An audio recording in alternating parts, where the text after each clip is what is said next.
I went, people asked me if I thought this was a prelude to World War III. Oh, interesting.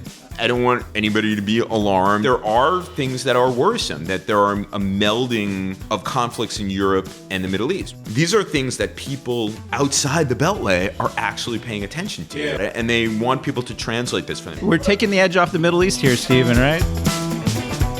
Welcome to Taking the Edge Off the Middle East with Brian Katulis, a series of casual conversations on the most important events in the Middle East. I'm Brian Katulis. I'm Middle East Institute's Senior Fellow for U.S. Foreign Policy. And today I'm joined by Council on Foreign Relations Senior Fellow and Foreign Policy columnist and good friend of mine, Stephen Cook. Welcome, Stephen. It's great to have you here. It's a pleasure to be here. Thanks for having me, Brian. To take the edge off the Middle East. Let's take the edge off the Middle East. Let's start with where I like to start with all our guests. I want to talk about our origin story. We're colleagues, but we're also good friends. I've been thinking about this, and it's advice to the next generation is that you can have a rewarding career, but more valuable than that are the real friendships and relationships that you have. And I think part of you're a guy who takes your work seriously, but you don't take yourself seriously too much, right? And like you let your personality shine in different ways.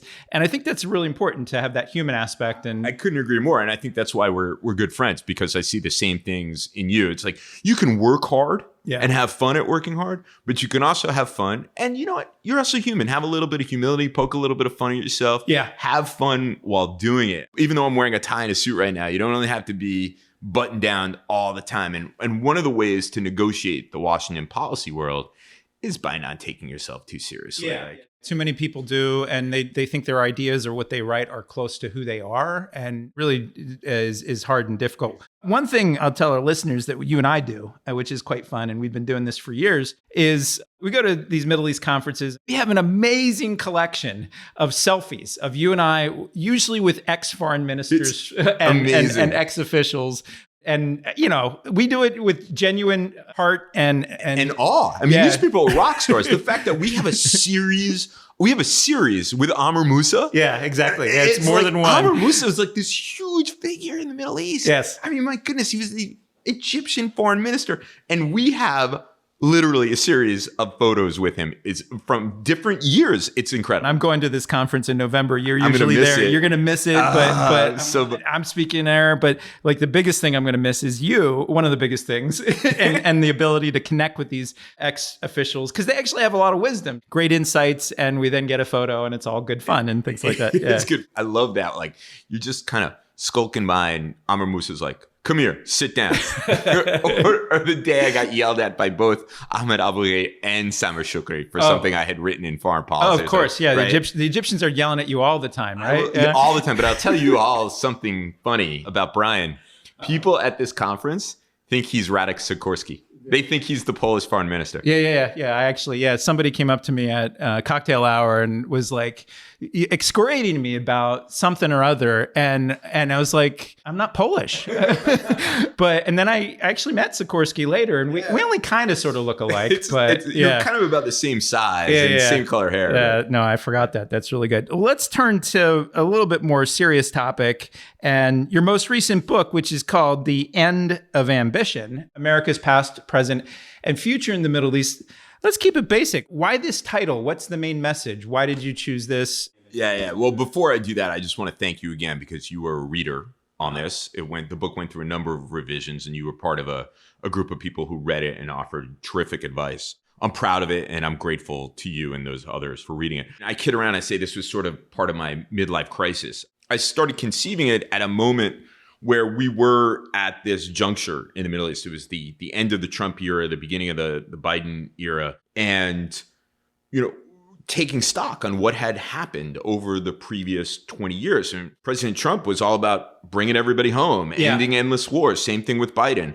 Same thing with President Obama. And in a sense, you understand that impulse. Yeah. But one, that kind of overinvestment in the region was wrong. Brought us nothing but grief and instability, and our return on investment through the war in Iraq and the freedom agenda and all those things were less than zero. But I also thought that impulse to leave was also going to get us into a lot of trouble. So this was my statement.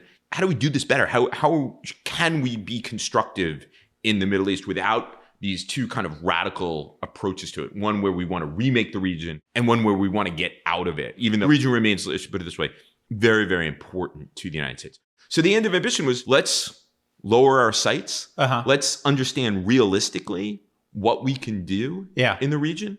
Rather than leveraging American power to make good things happen, let's use American power to prevent bad things from happening.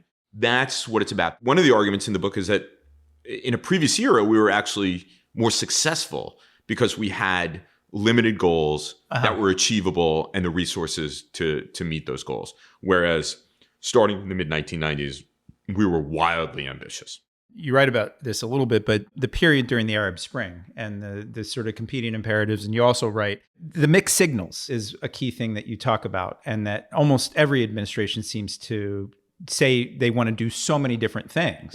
Right. And your main prescription is be realistic about it. Be realistic. Let's see the world as it is, not how we would like it to be. Yeah. If that's our starting point, it's easier to understand what's important to us rather than trying to make the world how we want it to be. And then we go off kind of heedless where everything is critically important. I mean, during that period, really ambitious moment, everything and anything seemed to be a core interest of the United States. Therefore, nothing was. Yeah. And we didn't achieve much as a result. And so this was my response to let's transform the region to let's pivot to Asia. I thought both of those arguments were really bad arguments. Yeah. The previous podcast I did, episode number 4, which you can check out on our podcast well done. and things well like done. that, like with Danielle Pletka. She and I talked quite a lot about the impact of U.S. policy on the people of the region. Mm-hmm. So when I read this, and it seems somewhat, you could categorize this as a very realist perspective. So what do you say to those who say that what the U.S. does and then sometimes doesn't do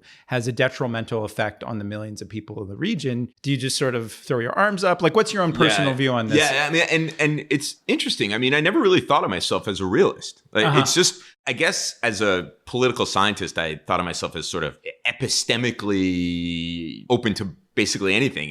But do you fit yourself into one of these IR theories that people? I was, it was one of my concentrations in grad school. But one of the reasons why IR theory turned me off is like you have to join a team and then you spend the rest of your career defending that team. Yeah. So this is international relations theory, IR, for your listeners. Right. So I'm on team realism. I'm on team liberalism. I'm on team, and it just seemed crazy to me. But this book lent itself to that, especially in looking at what the United States had tried to achieve in over those 25 years in which we tried to transform the region. Yeah. When I think about my analysis, it's different from my personal feelings, obviously. I think there are things that are useful for the United States to do and that are feasible for the United States to do. But I fully recognize the costs associated with some of these policies that I recommend. And in fact, when I talk about helping to prevent threats to Israeli security or preventing threats to the free flow of energy resources to the region, which were two of America's core interests in the region. Yeah. And also, preventing threats to American dominance in the region. I go through in the book the moral costs of those policies. Yeah. They were successful by dint of what U.S. policymakers wanted to do. But for people who were living under authoritarian systems who were partners of the United States, it wasn't so good. For the Palestinians who, the United States has basically helped enable the permanent statelessness of the Palestinian people. That's a moral cost. Yeah. And so I fully recognize those. I don't know how, and maybe this is my problem. Maybe I'm not creative enough. I'm not sure how we reconcile. I think one of the goals in our very ambitious approach to the region to transform it was to reconcile those goals. But I think we were unable to. Right. We were unable to bridge that, and we made things worse in a variety of places. I have a line in the book where it's a couple of lines just evaluating this era. I said, Iraq was chaotic. The Palestinians were further away from a state. No Arab country was closer to democracy as a result of American efforts. In fact, the one that everybody called the one Arab Spring success story, which is now Tunisia, back to its pre-Arab uprising state of authoritarianism, when there were uprisings in these places, had nothing to do with America. Yeah. The MEPI program at the State Department, founded in the Bush administration, but then continued in the Obama administration, really didn't change dynamics in a big way. I think it comes from a good place. Yeah. But it didn't have a dynamic effect on the region, on the politics of the region. people who defended those programs say these are generational and they're consistent with American values. But what happens when the return on investment is basically zero, or in some cases less than zero? By the way in which we sought to go about changing the politics of these countries. It was, for lack of a better term, a neo-colonial project. I know that sounds bad. I don't mean to sound like someone who, kills puppies or doesn't like blooming flowers and things like that. But if you evaluate that period of American foreign policy, it was manifestly a failure.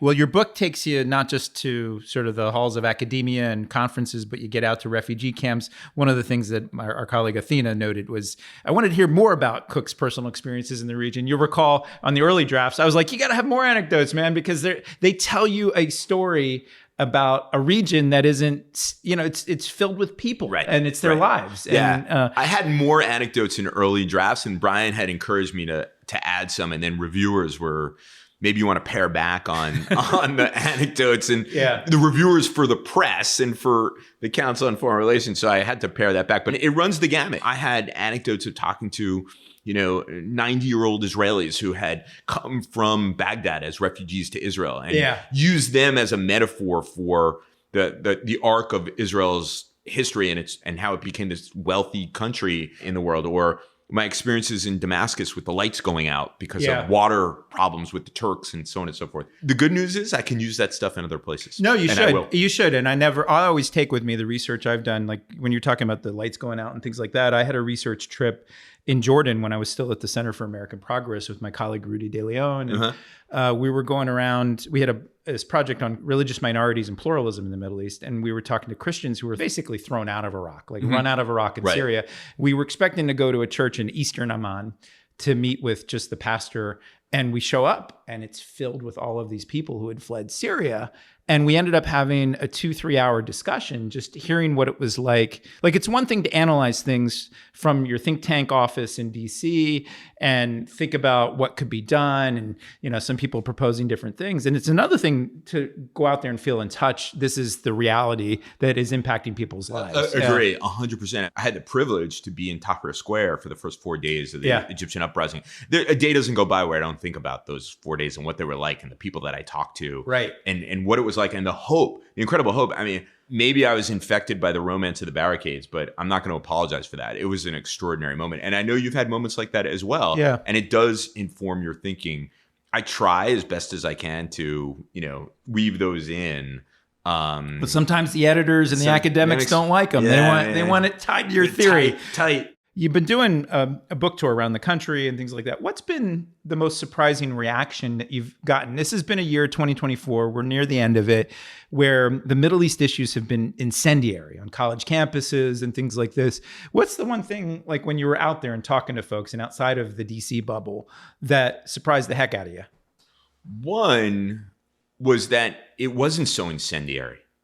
Is that everybody kept it totally on the level, very civil. You had people from all over. I've been, everywhere. Tulsa, Santa Fe, San Francisco, Seattle, Los Angeles, Dallas. Sounds like that Johnny Cash song. Johnny Cash was my COVID discovery. I love Johnny Cash. Anyway, people have been incredibly civil, extraordinarily interested, worried about. So that was great. I was expecting, and I've been on college campuses and other places, and people want to understand and they ask good questions. I mean, outside the DC bubble, people can have this conversation about the Middle East in a rational way. No, that's what strikes me. I don't know if you've been to the Funhouse and they have these mirrors that sort of make you look tall or short. Right. Like there's something sometimes I feel about being on a panel in DC or these very partisan or ideological debates. World Affairs Councils, I love going out. Greatest. And they have a great program. And just people are curious and they understand it's complicated, but it's not sort of man the barricades. Right, exactly. So that was one thing, because I was prepared for some of this. Yeah. And then the other thing that was surprising to me, and I guess it shouldn't have been, was everywhere I went, people asked me if I thought this was a prelude to World War III. Oh, interesting. And what was your answer? I said, I don't want anybody to be alarmed, but there are things that are worrisome, that there are a fusing of conflicts in Europe and the Middle East, where the Russians and Iranians have grown closer to each other. and the weapons technology going both ways. And then there were these reports that the Russians were going to supply anti-ship missiles to the Houthis that were a threat to the American Navy. And so these are things that people outside the Beltway are actually paying attention to. Yeah. And they're worried about it, and they want people to translate this for them. Should we actually be worried about it? And so your answer is basically maybe. I said, we're taking the edge off the Middle East here, Stephen. I said to them, this isn't anything that you should get, keep you up at night at the moment. But there's always the possibility, and there are some indications. Look, the United States is fully committed to, at least, through the Biden administration, to helping the defense of Ukraine. Right. The Russians want to muck about in the Middle East to get back at the United States. You can play that out a number of steps and see how that could really become something very serious, a serious confrontation between Russia and the United States. I said, but people shouldn't. It's not foregone conclusion. Lots of people are working to prevent that from happening. Everybody have another glass of wine. Yeah. Well, buy the book, The End of Ambition, and invite Stephen out to your local community. He's really a great, engaging speaker. Let's move on to the present moment that we're in. We're recording this a couple of days after Donald Trump won the presidency, and it seems it's been a Republican, not wave, but tsunami to take control of the Senate and who knows, but perhaps Congress at time of recording. I first wanted to start with the moment that we're in the region, because this is how I think about things myself, is you always got to start with the rather than us, but what's going on over there. And I was thinking about this conversation and pulled one of my favorite reports that you co-wrote with some folks at the Center for New American Security to show you what a nerd I am, from 2014, which was a brilliant, I think, strategic snapshot. Like, we need more of that, which basically articulated where the region was in its overall sort of strategic landscape. And it was more or less between the Arab uprisings, Arab Spring, and then what became later this counter revolution, but then also this very vicious divide between Saudi Arabia and UAE and Egypt, and on the one hand, and then Qatar and Turkey. And you were painting a picture in that moment. That was the picture then. Here we are 10 years later. What's your strategic snapshot of the region right now? What are the biggest picture trends? Obviously, we've had a lot of Israeli reaction to the losses they suffered and the attack they suffered on October 7th. But what does the bigger picture and puzzle look like? It's interesting because, the region, there's a multi-front war going on in the region, but the overall regional picture strategically hasn't changed much, right? You have this regional order that's essentially made up of Saudi Arabia, the UAE, Israel, Egypt. This is a consensus that the United States had been trying to drive for 25 years. I should add Jordan to that. And that consensus continues to exist and holds despite everything that has happened over the course of the last 14 months, all of the bloodshed. And yet this has held. And because the overarching security problem remains from the perspective of the governments in these regions, and that's Iran. And that Iran is the source of regional instability, right. And it has leveraged its proxies, the axis of resistance, to sow chaos around the region.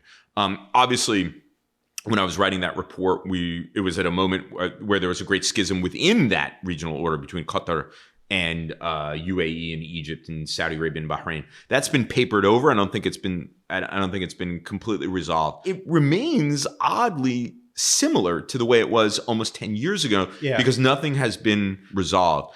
For the populations of the region, it's a somewhat different story. Palestine is really, really back on the agenda. That's not to suggest that it went away. Right. But for the first time in a generation, Saudis and Emiratis and others are seeing in real time the conflict between Israelis and Palestinians, and the Palestinians obviously coming out on the shorter end of that with, tens of thousands have killed and bloodshed, which is, from the perspective, I think, of governments, just complicating this conflict, this ongoing conflict with the Iranians, who seem clearly intent on, one, pushing the United States out of the region, two, destroying the state of Israel, and three, advancing its agenda, which is basically to dominate the region. That's an argument that I think leaders in the region share, but it's been a tough road to make that argument here in Washington over those 10 years. Yeah. So we've been through this period basically since July, August, where there's been this aggressive Israeli pushback against the axis of resistance around Iran. Israel's facing a war of attrition on multiple fronts, from the Houthis in Yemen in the south to Lebanon and Hezbollah. And I know this is the thing, I don't know if you feel this way, is that in our line in the think tank industry, because the media quotes and seeks us, you got to do the instant reaction to Nasrallah's death and get on TV and things like this. But do you feel like we don't take enough time to actually just contemplate what this all means and where this is all going? If I were to level a criticism against think tank land, it would be that we've gotten away from what we're supposed to be doing, which is taking a step back, understanding what's happening, offering a thoughtful response, offering a new way of thinking about things, whether it's in context or new analyses for policymakers and the American people. And it's become basically write it, post it, tweet it.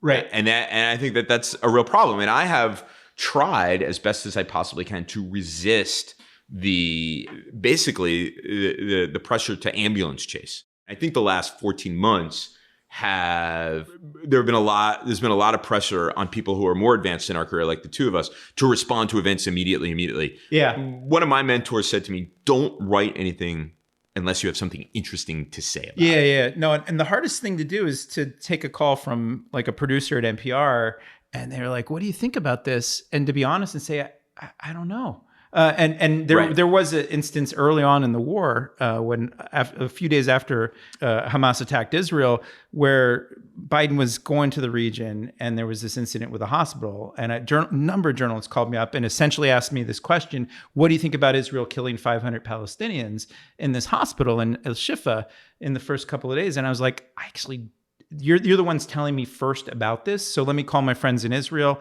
my friends that I know in Gaza, and find that out. And that was so against the grain of the culture. We probably got the calls from same producers, because I remember I was on Amtrak going to or coming from New York, and I got a call and I said, I got to be honest with you, I don't know what happened, so I don't feel really comfortable commenting on this. Yeah, so sometimes holding your fire is the best thing. You mentioned a bit earlier, Stephen, that the Palestine question, the issue of the Palestinians, is much more forefront in 2024 than it was in 2020 when the Abraham Accords happened. What's your expectation about how Saudi Arabia, how some of these other countries that don't have peace deals or normalization accords, how will they treat this issue, especially with the Trump administration coming in? And Trump is somewhat, he's associated with the Abraham Accords. This was his big achievement in the Middle East, and clearly interested in expanding the Abraham Accords, or expanding the circle of peace, as they say, to include Saudi Arabia. That's going to be tougher now as a result of the conflict, the war in Gaza, because the Saudis, have to account for public opinion, that there's a whole generation of people who now have firsthand knowledge of what's happened and have seen it on a day-to-day basis. So it's going to require, at least according to the Saudis, a two-state solution. Which you think you're skeptical of, right? I'm deeply, deeply skeptical of a two-state solution. What I do think, though, is the Saudis have said it's a two-state solution. First, it was a time-limited process of real negotiations that lead to a Palestinian state. And I was like, oh, they're advocating for the Oslo Accords. But they've been clearer more recently where they say it's got to be a two-state solution. I wonder, the crisis pass, God willing, sooner rather than later, 2, 3, 4, 5 years down the road, whether that price goes down. And the Saudis clearly see normalization with Israel and integration in the region as a strategic choice that they're not giving up. They throughout all of this, they continue to say that they're interested in normalization, but Palestine. But the Saudis have a long history of saying things about Palestine, committing to Palestine, and not really following through. And that's why I wonder whether 3, 4 years down the road, 5 years down the road, we're back to where we were previously, where we're kind of, the Saudis are saying, well, some problems need to be resolved in certain ways. The question is, what happens in that interregnum? The settlers in Israel firmly believe that a Trump presidency means that they're going to have a free hand, and that the Israeli government will be able to annex 30% of the West Bank. Do you think that's right? I'm not convinced it's not right. Trump doesn't want to get wrapped around the axle on this war, but his base is very pro-Israel, supports very, maximalist Israeli policies. His view is one state, two states, who really cares, kind of thing. And why would he invest in preventing these things from happening unless it's going to undermine something that he wants to do that he can claim is the greatest thing that ever happened? That's not a political statement. That's just an observation of who he is. Exactly. If he wants to have the deal of the century, which is essentially a two-state solution, that may complicate things for him. But his proposal for a two-state solution basically tracked with what settlers have now. Basically, Israeli sovereignty over the West Bank, but for an archipelago of Palestinian population centers with limited sovereignty. Right. And that's similar if people go back to Bibi Netanyahu, the current prime minister. He wrote a book in the early 1990s who laid out a vision, and that's what the vision was. It wasn't a full-fledged Palestinian state. It was these isolated, and in a sense, in a weird way, that's where dynamics have driven. And again, it's upsetting to a lot of people, but as clinical analysts, that's where it seems to be going. It's terrible. I mean, as long as Netanyahu checks himself and doesn't undermine his relationship with Trump, who doesn't trust him. If you read Jared Kushner's memoir, which I read, so all of you didn't have to, you understand that the idea that Trump and Netanyahu were, close, two peas in a pod, is absolutely wrong. Yeah. And Barak Ravid, the Israeli journalist, in his own book said that, Trump was rooting for Benny Gantz during those series of elections that the Israelis held. But if Netanyahu can check himself and reestablish his relationship, a good relationship with Trump, and he was one of the first leaders to call Trump and flatter the hell out of him over his, great win, which was an extraordinary win, he may be able to do what he wants to do, which is not much on the two-state solution without Trump interfering with annexation or. But how does Trump do that and also get the bigger deal of the century on a Saudi, like, you think it'll just squeak by? Well, I'm not sure he'll get the he hasn't said anything in his campaign about the deal of the century. What makes anybody think that, he'll prioritize it? Yeah. He'll prioritize it, right? Yeah. I don't think so. You don't think? Yeah. What about Iran? And where do you think Trump will lead?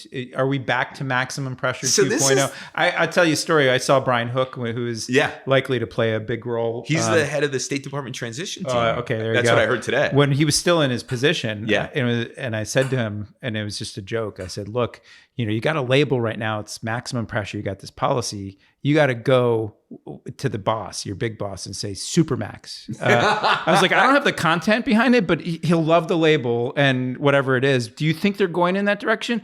Or like, I think it's 50-50 that Trump flies to Tehran and meets with the supreme leader. I don't know if you agree with that, or that he bombs Tehran. I think the maximum or Supermax and flying to Tehran are part of the same thing. Oh, interesting. The way I look at it, and I thought about it a lot, is that it strikes me that maximum pressure was a page from Obama's playbook. Don't tell Trump that. But what did Obama do? He laid on all of these sanctions, these international sanctions, tough, and got the Iranians to the negotiating table. Well, Trump wants to do the same thing so he can say he got a better deal because of his self-conception as the greatest negotiator. I got a better deal than that guy Obama. That's what it seems to me that it's about. When the quandary comes is when the Israelis and the Iranians are trading blows, and the United States' historical commitment to help defend Israel comes into play. Yeah. Is he going to, pardon the pun, pull the trigger? He didn't when the Iranians attacked Saudi Arabia. Now, Saudi Arabia is different from Israel in the eyes of, and you wrote at the time that with Hal Brands, was it? Hal Brands and Ken Pollack. Oh, Ken Pollack, yeah. Oh, okay. And Ken's joining us here at the Middle East Institute. That this was the end of the Carter Doctrine, essentially. That's what you guys said. Right. It was the end of the Carter Doctrine and the Reagan corollary to the Carter Doctrine. Of course, we were told we were warmongers, but that, the Saudis complain about the fact that the Biden administration and the Obama administration were weak on Iran. It gave them permission to undermine the regional order and pursue chaos in the region. And I would say that may be true, but you have to include Trump in that range of analysis, because Trump threw out the Carter Doctrine and the Reagan corollary.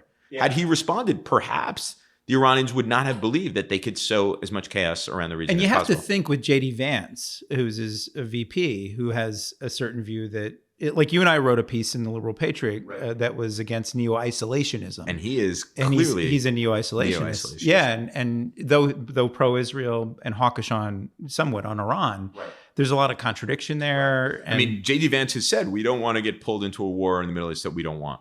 yeah, no. That was a shot across the bow. Let me just ask you this. You said you were called a warmonger along with Ken Pollack and Hal Brands for a piece you wrote. What's the worst thing you've been called for the things that you've written? Is that it? And I want to get to the sort of the nature of discourse and debate. And I mean, this is a family-friendly podcast. I mean, so I've been called some terrible things by warmonger, member of the Muslim Brotherhood. Oh, that was a good one. No, you weren't only called a member of the Muslim Brotherhood. There's actually images. Maybe we can find this and put it on the podcast of people in Egypt who put him with a beard. You had a constructively critical piece of Sisi, the about president. Sisi, right, exactly. And his economic policies. And I was immediately labeled a member of the Muslim Brotherhood, which is odd because I'm a little Jewish kid from Long Island. Whatever. And then there are a range of unmentionables that I have been called in either voicemails, on Twitter, or email.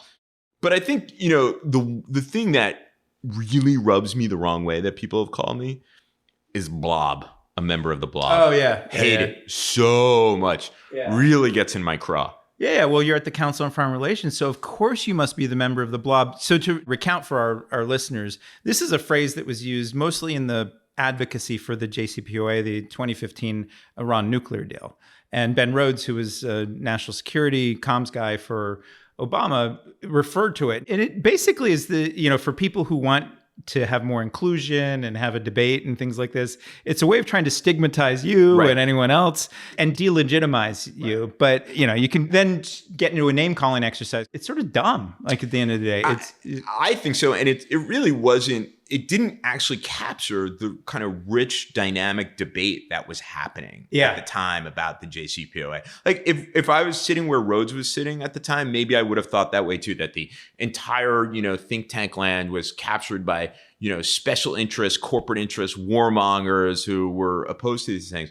But it just isn't true. I mean, you have a lot of animals in this zoo and a lot of different views. It's almost too crowded in a sense for it to be organized in a big way. Exactly. And the fights and the cacophony of different opinions. I mean, look, there was a time, and you know this well, where like the Egypt geeks couldn't barely stand to be in the same room with each other because we disagreed with each other. I also work on Turkey. Something like I'm not going if he's going to be there. I'm not going to go. That kind of thing. Yeah, it's always junior high school, no matter how far you go in your career. The difference is that these are intellectual debates, actually, and I think what was dismissed, this talent that people could have different views that were well-reasoned, that were based on their experiences, that were based on years and years of study, language study, living in the region, and so on and so forth.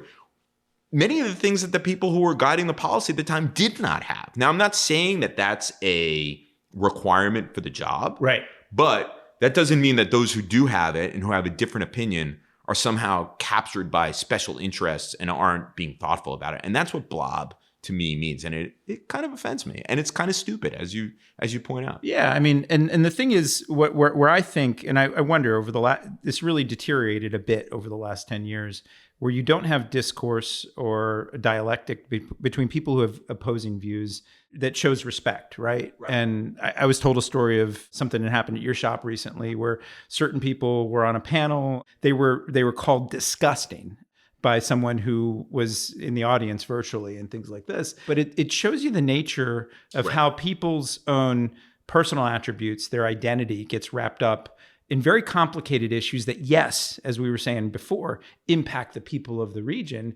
But in some ways, what the advocacy debate over different policy positions has overtaken analysis. And people have forgotten that basic point. I couldn't agree more. I mean, people often say, well, these are high stakes issues and people get emotional. But precisely because they're high stakes is the reason why we need to keep the discourse civil and understand where everybody's coming from. And that's something that you've worked really hard for throughout your career, is to kind of cross-fertilize and bridge that divide between different camps and different groups who have different views on things. We need more of that. We need more of that. You can't just be red, team blue. Shouldn't you be team red, white, and blue? Yeah, I agree. But I think that is sort of like an outlier in our current debate. Yeah, I agree. The politics, and especially looking at a Trump 2.0 administration, the imperatives, like I was at a different organization than Middle East Institute, which is nonpartisan. I call it transpartisan. because there are divides within the parties. Right. And I was at the Center for American Progress, which I see increasingly sort of moving further to the left in an advocacy space. But there's thoughtful people there and things like this. But it having sort of a debate and discourse is essential to then synthesize and come up with better options. But I think one risk of a Trump 2.0 era is that we're back to manning the barricades. And then it becomes this strategic liability for the United States. As you've written in your columns, Iran should not be a blue state and Israel a red state in a sense, or Saudi Arabia is a red state. It makes no sense for America's national security. That's exactly right. And I have thought about this a lot over the course of the last 3 days or so, is that, how to, I don't want to use the word maneuver, but how to operate in this environment now where there's so much pressure, where so many people are going to be manning the barricades, and you want to remain an objective observer and analyst of things and still be heard. Right. And still be heard.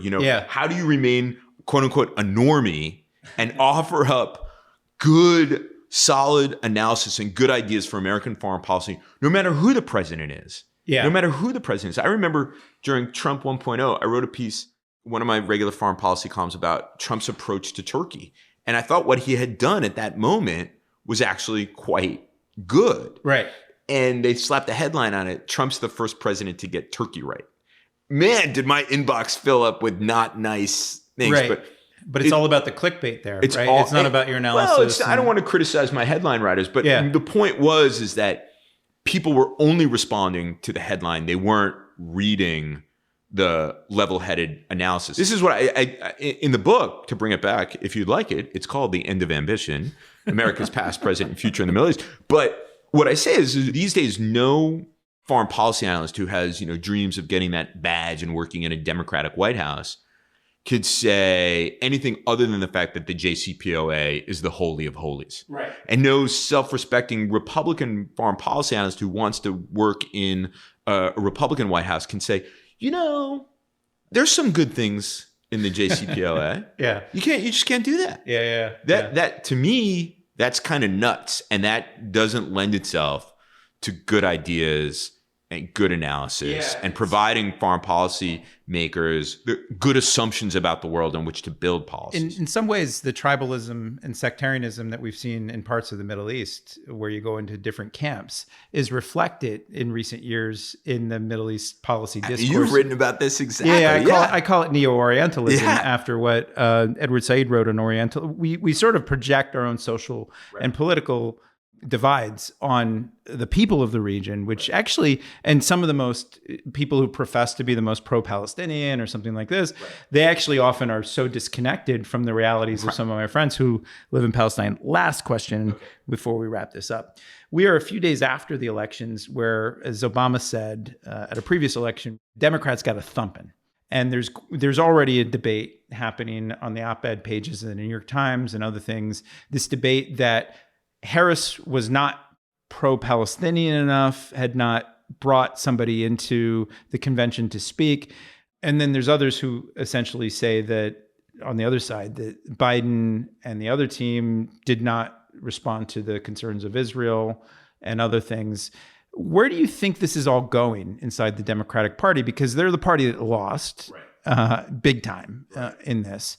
And MEI is not political in any way, but we need to analyze the politics of this stuff. Right. Where do you think this is going in 2025 and beyond? I have a couple of reactions to it. One is my standard Weasley answer, which is I don't do politics, I do policy.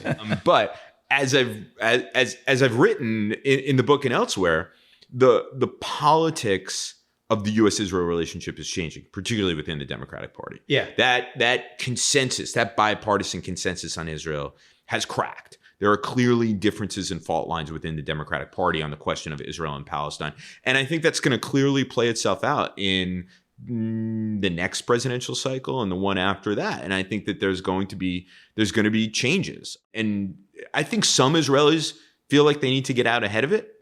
People like Yair Lapid understands that there's a problem here. There are professionals within the Israeli bureaucracy who understand that this is a problem, but I don't think that current leadership thinks it's a problem. But I do think that the consensus is broken. There's a fault line, and there's no going back to the way it was.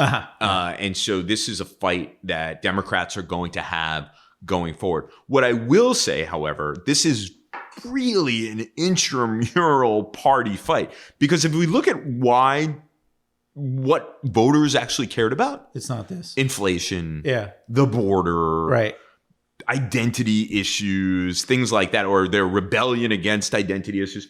It wasn't Gaza. I mean, Gaza's terrible. It's a horrible disaster and stuff like that. But the only people who genuinely believed that the presidential election would turn on Gaza were my friends who are traditional academics who live in those university and college bubbles, and journalists who also live in a certain kind of bubble and who themselves may be traumatized by covering this conflict day in and day out.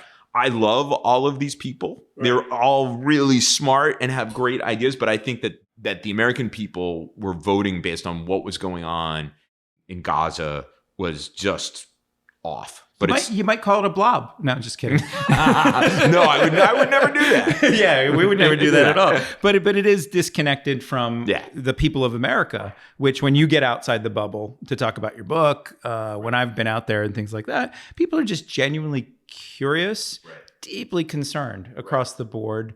And yes, I do think things are changing in the politics. I do think also there's almost an industry that's sprung up, an advocacy industry, to make it seem like it matters a lot more to ordinary Americans than it does. Right. And the interesting thing to think about is what a Trump-Vance, 4 years, and how they'll perform on the region and how they'll talk about it, and especially the people of the region, whether they'll be centered in any sort of way. It's interesting. A couple of Israelis were asking me about this, and I was wondering, I was just musing, I have no idea.